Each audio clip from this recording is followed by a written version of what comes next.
YS Jaganmohan Reddy రాష్ట్ర వ్యాప్తంగా తలపెట్టినటువంటి మేము సైతం బస్సు యాత్రను సక్సెస్ చేసేందుకు, అలాగే చంద్రబాబు గారిని తిట్టించేందుకు ఐపాక్ టీం ఒక వ్యూహాన్ని రచించిందని, కానీ ఆ వ్యూహం విఫలమైంది అంటూ కూడా ఒక వార్త ఇప్పుడు సోషల్ మీడియా వేదికగా చక్కర్లు కొడుతున్నటువంటి నేపథ్యంలో ఐపాక్ రచించినటువంటి ఆ వ్యూహం ఏంటి, అది ఎందుకు విఫలమైంది అనే అంశానికి సంబంధించి మనతో మాట్లాడేందుకు ప్రముఖ రాజకీయ విశ్లేషకులు, ప్రముఖ సీనియర్ జర్నలిస్ట్ సిఎస్ రావు గారు మనతో ఉన్నారు. సార్తో మాట్లాడదు.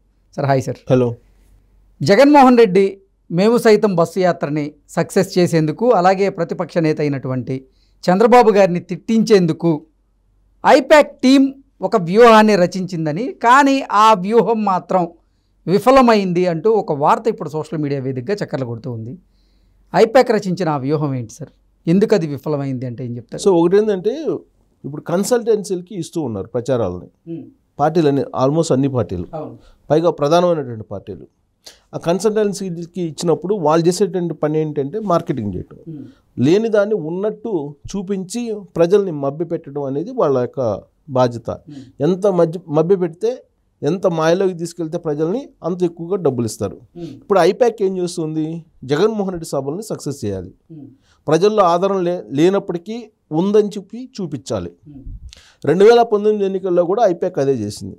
ప్రశాంత్ కిషోర్ ఆధ్వర్యంలో ఐపాక్ చేసినటువంటి పని ఏంటి, యూనివర్సిటీలకి, కాలేజీలకి జగన్మోహన్ రెడ్డిని తీసుకెళ్ళి వాళ్ళు సెలెక్ట్ చేసినటువంటి కాలేజీలకి, యూనివర్సిటీలకి వెళ్ళి వాళ్ళు ఎంపిక చేసినటువంటి విద్యార్థులకి స్లిప్పులు ఇచ్చి క్వశ్చన్లు కూడా ఏం అడగాలో చెప్పి అదొక డ్రామా నడిపించారు 2019 ఎన్నికల సందర్భంగా. ఎన్నికల ముందు ఈ విద్యార్థులు ఏమడుగుతున్నారు, మాకు ఉద్యోగం లేదన్నా, చంద్రబాబు నాయుడు వచ్చాడు, అధికారంలో ఉన్నాడు, మాకు ఉద్యోగాలు లేవు, ప్రత్యేక హోదా అనేది మాకు సెంటిమెంటు అని చెప్పి అడిగినప్పుడు, అది నేనమ్మా హామీ, చంద్రబాబు నాయుడు దాన్ని తాకట్టు పెట్టేశాడు కేంద్ర ప్రభుత్వం దగ్గర ఢిల్లీలో, నేను అధికారంలోకి వచ్చి మన ప్రభుత్వం వస్తుందమ్మా, మన ప్రభుత్వం రాగానే నేను మెడలు వంచి ప్రత్యేక హోదాన్ని తీసుకొస్తానని చెప్పేసి ప్రతి కాలేజీలో, ప్రతి యూనివర్సిటీలో వాళ్ళు ఎంపిక చేసుకున్న చోట ఒక డ్రామా నడిపించారు. అప్పట్లో సీన్ కట్ చేస్తే ఇప్పుడు ప్రత్యేక హోదా అనేది అసలు మాట్లాడట్లా. ఈ ఎన్నికల క్యాంపెయిన్లో కూడా అసలు మాట్లాడట్లా ప్రత్యేక హోదా అనేది జగన్మోహన్ రెడ్డి. ఇంతకన్నా దారుణమైనటువంటి అంశం ఇంకోటి ఉందా? అప్పుడు ఐపాక్ నడిపించినటువంటి డ్రామా అది. క్వశ్చన్లు అడగటం, ఆ క్వశ్చన్లు ఏం అడగాలో వీళ్ళే చెప్పడం, ఏం మాట్లాడాలో వీళ్ళే చెప్పడం, జగన్మోహన్ రెడ్డి ఏం మాట్లాడాలో కూడా వీళ్ళే చెప్తారు. క్వశ్చన్లు అడిగే వాళ్ళకి వీళ్ళే ప్రాంప్టింగ్ ఇస్తారు, ఆన్సర్ ఏం చెప్పాలన్నా జగన్మోహన్ రెడ్డికి వాళ్ళే చెప్పేవాళ్ళు. అలా పండించారు సినిమాని, రక్తి ఖండించారు. సినిమా హిట్ అయింది, జగన్మోహన్ రెడ్డి సీఎం అయ్యాడు 2019లో.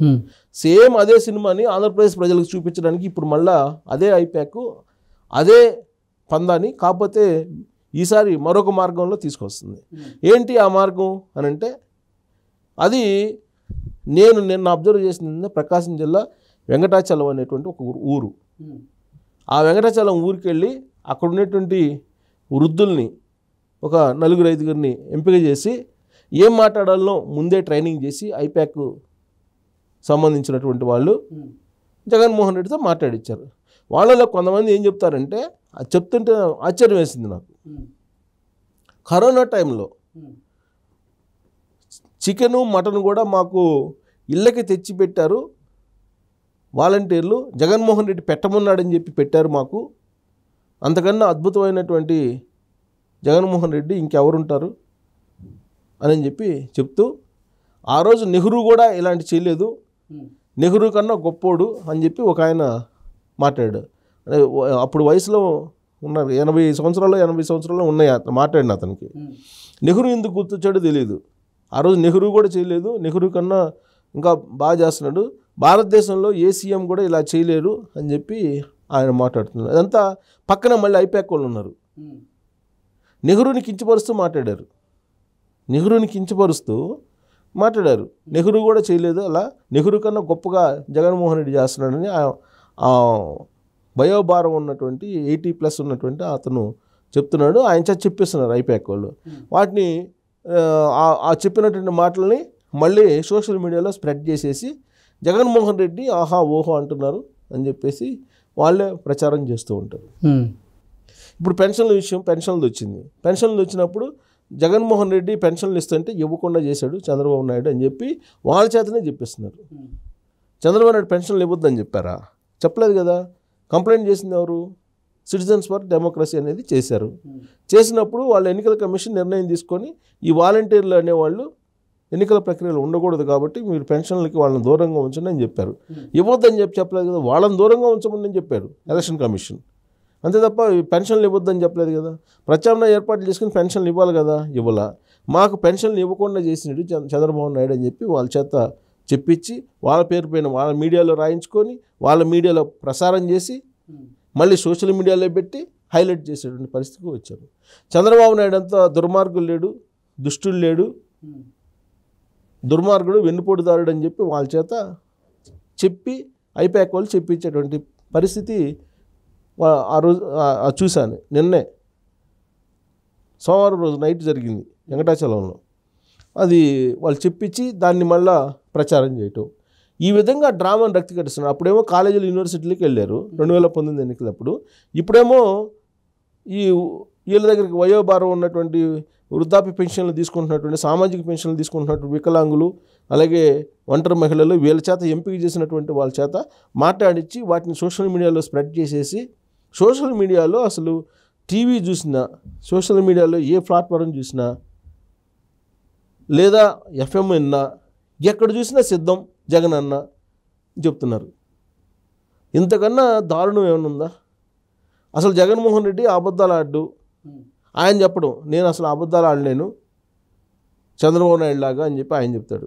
ఎవరు? జగన్మోహన్ రెడ్డి. వాళ్ళు ఏం చెప్తారు? ఐపాక్ నియమించుకున్నటువంటి ట్రైనింగ్ చేసినటువంటి లబ్ధిదారులు ఏం చెప్తారు? జగన్మోహన్ రెడ్డి అద్భుతం, జగన్మోహన్ రెడ్డి బంగారం, జగన్మోహన్ రెడ్డి కన్నా ఎవరు పరిపాలన అద్భుతంగా చేయలేరు, చంద్రబాబు నాయుడు నయవంచకుడు, చంద్రబాబు నాయుడు వెన్నుపోటుదారుడు, చంద్రబాబు నాయుడు చెప్పిన మాట మీద నిలబడ్డు, మేము 4,000 పెన్షన్లు ఇస్తామని చెప్పి అన్నా కానీ అని చెప్పి వాళ్ళే చెప్పించి దీన్ని ప్రచారం చేపిస్తున్నారు. ఇదొక డ్రామా. 2019లో ఏ విధంగా అయితే 70mm సినిమా చూపించి మోసం చేశారో ఇప్పుడు మళ్ళీ ఇంకో సినిమా చూపించడానికి రెడీ అయ్యారు. కానీ పబ్లిక్ అంత అమాయకులు అయితే కాదు. మద్యపాన నిషేధం చేస్తానని చెప్పి చేయలేదు కదా జగన్మోహన్ రెడ్డి. అది గుర్తులేదా వీళ్ళు మాట్లాడేటువంటి వాళ్ళకి? లేదా ఐపాక్ వాళ్ళకి? సరే ఐపాక్ వాళ్ళకి వాళ్ళు ఏది కదా ప్యాకేజ్ ఇస్తున్నారు, వాళ్ళు చేసేది వాళ్ళు చేస్తున్నారు. ఈ పబ్లిక్ మాట్లాడే వాళ్ళు కూడా వయసు 80 సంవత్సరాలు వచ్చినాయి కదా ఒక్కొక్కరికి. మరి వాళ్ళు ఆలోచించాలి కదా. జగన్మోహన్ రెడ్డి ఏం చెప్పాడు? 2019 ఎన్నికల సందర్భంగా మద్యపాన నిషేధం చేస్తానన్నాడు, ప్రత్యేక హోదా తీసుకొస్తానన్నాడు, అమరావతి రాజధానిని నిర్మిస్తానన్నాడు, పోలవరం పూర్తి చేస్తానన్నాడు, వెనుకబడిన ప్రాంతాలకు ప్రత్యేక ప్యాకేజీలు తీసుకొస్తానన్నాడు, అవాతాతలకి ఇబ్బంది కలగకుండా నేను అన్నీ చేస్తానని చెప్పాడు, ఉద్యోగస్తులకు సిపిఎస్ రద్దు చేస్తానన్నాడు. ఇవన్నీ చెప్పాడు కదా. ఇలా చెప్పుకుంటూ పోతే 130 ఉన్నాయి ఆయన ఇచ్చినటువంటి హామీలు. ఛార్జీలు పెంచనన్నాడు, చెత్తకు కూడా ఛార్జీలు వేస్తున్నాడు కదా. ఎలా విద్యుత్ ఛార్జీలు పెంచనండి, 8 సార్లు పెంచి ట్రూ అప్ ఛార్జీలు కూడా వసూలు చేస్తున్నారు కదా. ఇప్పుడు అసలు ట్యాక్స్ పెంచకుండా ఎక్కడున్నారు? పెట్రోల్ డీజిల్ రేట్లు భారతదేశంలో ఎక్కడ లేని విధంగా ఆంధ్రప్రదేశ్లో నెంబర్ 1 ప్లేస్లో ఉన్నాయి. సో ఇవన్నీ ప్రజలకు గుర్తులేవు అనుకొని చెప్పి ఐపాక్ వాళ్ళు ఈ విధంగా ప్రమోట్ చేస్తూ అసలు విషయాన్ని పక్కదోవ పట్టించి జగన్మోహన్ రెడ్డిని ఒక భగవంతుడిలాగా, ఒక క్రైస్తవులాగా, ఒక జీసస్ లాగా క్రియేట్ చేసి ఆయన దేవుడు అనే యాంగిల్లో ప్రొజెక్ట్ చేస్తున్నారు ఐపాక్ వాళ్ళు. అంటే వాళ్ళు తీసుకున్నటువంటి డబ్బులకి వాళ్ళు న్యాయం చేసేటువంటి ప్రయత్నం చేస్తున్నారు. కానీ అది సమాజానికి ప్రమాదం కదా. ఆయన ఇచ్చినటువంటి హామీలు నెరవేర్చకుండా, పైగా చంద్రబాబు నాయుడు చెప్పినటువంటి మాటల్ని వక్రీకరిస్తూ 4,000 రూపాయల పెన్షన్ చంద్రబాబు నాయుడు ఇస్తానంటుంటేనే నమ్మొద్దు అంటాడు. వికలాంగులకు 6,000 పెన్షన్ ఇస్తానంటే నమ్మొద్దు అంటాడు. ఇప్పుడు వాలంటీర్లకు 10,000 ప్రకటించాడు, అది కూడా నమ్మొద్దు అంటారు. మరి జగన్మోహన్ రెడ్డి నమ్మాలి, ఓకే నమ్ముతాం. ఎలా నమ్మాలి? నువ్వు మాట మీద నిలబడ్డావా? నువ్వు అబద్ధాలు చెప్పలేదా? పక్కా అబద్ధాలు చెప్పావు కదా, నిలువున అబద్ధాలు, మహిళల్ని అబద్ధాలు చెప్పావు కదా. మద్య నిషేధం చేస్తానని చెప్పి మహిళల్ని నిలువున ముంచావు కదా. మద్య నిషేధం చేసిన తర్వాతనే 2024 నేను ఎన్నికలకు వస్తానని చెప్పాడా లేదా జగన్మోహన్ రెడ్డి? ఇవన్నీ వాస్తవాలు ఉంటే నేను నిజాయితీ పరుణ్ణి, నేను అబద్ధాలు ఆడలేను అని చెప్పి జగన్మోహన్ రెడ్డి చెప్తారు. దానికి జేజే కొట్టిస్తారు ఐపాక్. ఇదంతా ఒక ప్రీ ప్లాన్డ్ గేము. ఈ ప్రీ ప్లాన్ గేమ్లో ఆంధ్రప్రదేశ్ ప్రజలను మరోసారి మోసం చేయడానికి ఐపాక్ సిద్ధమవుతుంది అని చెప్పి మనం విశ్లేషణ చేసుకోవచ్చు. Okay sir, thank you so much. Thank you.